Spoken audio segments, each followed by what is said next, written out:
ജില്ലയിൽ മഴക്കെടുതിയുടെ അടിയന്തരഘട്ടം നേരിടാനുള്ള തയ്യാറെടുപ്പുകൾ പൂർത്തിയായതായി മന്ത്രി എം ലിജു പറഞ്ഞു. തോട്ടപ്പള്ളി സ്പിൽവേയും കടൽക്ഷോഭ ബാധിത മേഖലകളും ക്യാമ്പും മന്ത്രി സന്ദർശിച്ചു. ദുരിതാശ്വാസ ക്യാമ്പുകൾക്ക് ആവശ്യമായ എല്ലാ സഹായങ്ങളും സർക്കാർ ചെയ്തിട്ടുണ്ടെന്നും മന്ത്രി വ്യക്തമാക്കി.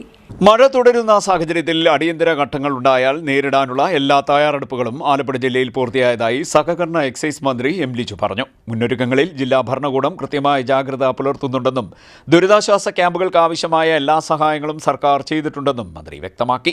ജില്ലയിൽ മഴക്കെടുതിയും കടൽക്ഷോഭവും നേരിട്ട പ്രദേശങ്ങൾ, ദുരിതാശ്വാസ ക്യാമ്പുകൾ, തോട്ടപ്പള്ളി സ്പിൽവേ എന്നിവ സന്ദർശിച്ച ശേഷമായിരുന്നു മന്ത്രിയുടെ പ്രതികരണം. നിലവിൽ ജില്ലയിലാകെ 13 ക്യാമ്പുകളാണ് തുറന്നു കഴിഞ്ഞിട്ടുള്ളത്.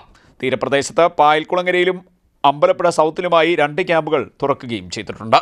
അടിയന്തര ഘട്ടം നേരിട്ടേണ്ടി വന്നാൽ കൂടുതൽ ക്യാമ്പുകൾ സജ്ജമാക്കും. തോട്ടപ്പള്ളി സ്പിൽവേയിൽ നല്ല നീരൊഴുക്കുണ്ട് എന്നത് നേരിൽ കണ്ട് ബോധ്യപ്പെട്ടെന്നും മന്ത്രി പറഞ്ഞു. രൂക്ഷമായ കടലാക്രമണമാണ് വളഞ്ഞ വഴിയുടെ പടിഞ്ഞാറൻ മേഖലകളിലും കാക്കാഴം പായൽക്കുളങ്ങര മേഖലകളിലും ഉണ്ടായത്. സ്ഥിതിഗതികൾ കൃത്യമായി നിരീക്ഷിച്ചു വരികയാണെന്നും മന്ത്രി പറഞ്ഞു. തോട്ടപ്പള്ളി സ്പിൽവേയുടെ ഷട്ടറുകളുടെ പ്രവർത്തനം നേരിട്ട് വിലയിരുത്തും മന്ത്രി അമ്പലപ്പുഴ താലൂക്കിലെ പുറക്കാട് പായൽക്കുളങ്ങര ക്ഷേത്ര ഓഡിറ്റോറിയത്തിൽ പ്രവർത്തിക്കുന്ന ദുരിതാശ്വാസ ക്യാമ്പ് സന്ദർശിച്ച് സൗകര്യങ്ങൾ ഉറപ്പുവരുത്തി.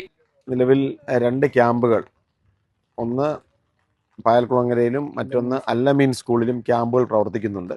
ക്യാമ്പുകൾക്ക് ആവശ്യമായ എല്ലാ സംവിധാനങ്ങളും സർക്കാർ ഇപ്പോൾ ചെയ്തിട്ടുണ്ട്. നിലവിൽ ഇവിടെ ശാശ്വതമായ പരിഹാരം കാണാൻ ആവശ്യമായ ശ്രമങ്ങൾ സർക്കാരിൻ്റെ ഭാഗത്തുനിന്നുണ്ടാവും. രാവിലെ ബഹുമാന്യരായ MP ശ്രീ കെ.സി. വേണുഗോപാലും അമ്പലപ്പുഴ MLA ശ്രീ G. സുധാകരനും സ്ഥിതിഗതികൾ വിലയിരുത്തിയിരുന്നു. രാവിലെ ജില്ലയുടെ ചുമതലയുള്ള മന്ത്രി എന്ന നിലയിൽ ഞാൻ രാവിലെ ജനപ്രതിനിധികളുടെ മീറ്റിംഗ് വിളിച്ചു ചേർത്ത് അതിനകത്ത് കളക്ടർ ഉൾപ്പെടെ ആലപ്പുഴയിൽ 2 MP അതോടൊപ്പം തന്നെ എല്ലാ MLA മാരും പങ്കെടുത്തിരുന്നു. സ്ഥിതിഗതികൾ കൃത്യമായി നിരീക്ഷിച്ച് വരികയാണ്.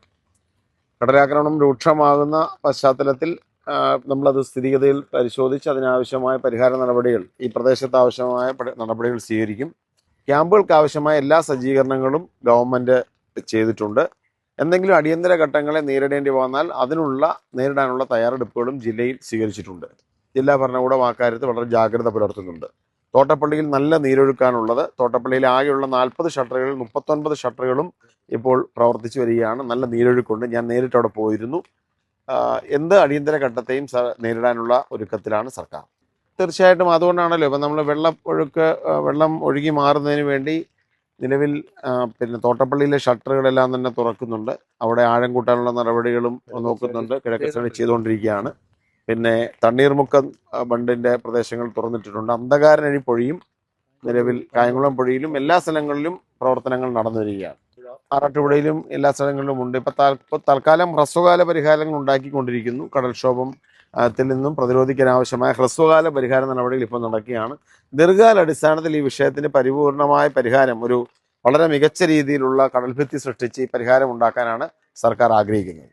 തുടർന്ന് കാക്കാഴം തീരപ്രദേശത്തെ കടൽക്ഷോഭ ബാധിത മേഖലകളും മഴക്കെടുതി ബാധിച്ച അമ്പലപ്പുഴ വടക്ക് വണ്ടാനം വളഞ്ഞവഴി മേഖലയിലും സന്ദർശനം നടത്തി. CT Net News, Kayamkulam.